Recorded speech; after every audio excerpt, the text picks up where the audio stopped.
कर तारा ऐसे मन मानी, नहीं डाले देब देहिया पे पानी, एक बाल्टी फेंक दे।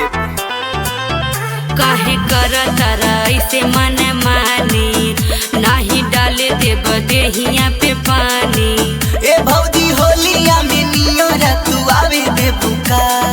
न न न न एको बात बताई तो बतावे दे बुका। बोला। लाइल बानी रंगमा लगावे दे बुका। नहीं। एको बात बताई तो बतावे दे बुका। हट। ढोढ़िया में रंगमा लगावे दे बुका।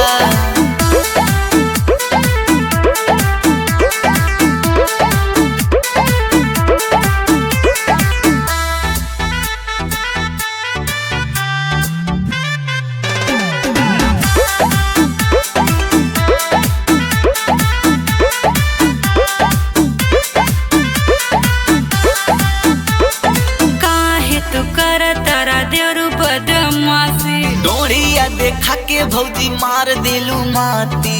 मनवा के अपना करत कंट्रोल हो, रंग द ढोढ़ी ना त खोल दे हम पोल हो।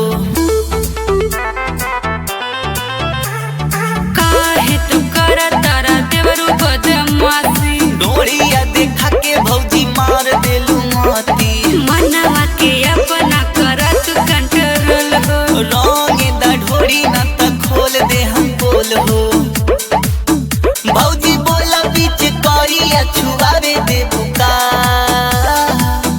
एगो बात बताई त बतावे दे बुका। लाइल बानी रंगमा लगावे दे बुका। एगो बात बताई त बतावे दे बुका।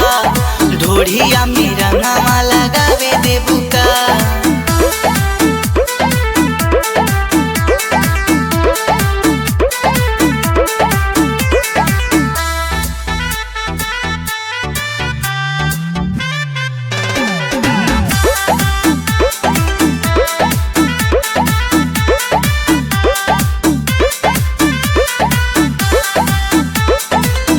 के अबीर देवरू मन के मनाला। होलिया में देवरा संगे रंगमा लगाला। काहे तू कर तारा हमके परेशान हो, लहे लहे रंगे द तू आपन समान हो। पोते के अबीर देवरू मन के मनाला। होलिया में देवरा संगे मजा उठाला। काहे तू कर तारा हमके परेशान हो, लहे लहे रंगे द आपन समान हो। तोहर भैया रंगे भौजी मौका का फायदा उठावे दे बुका। एगो बात बताई त बतावे दे बुका। लाइल बानी रंगमा लगावे दे बुका।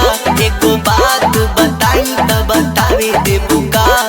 ढोढ़िया में रंगमा लगावे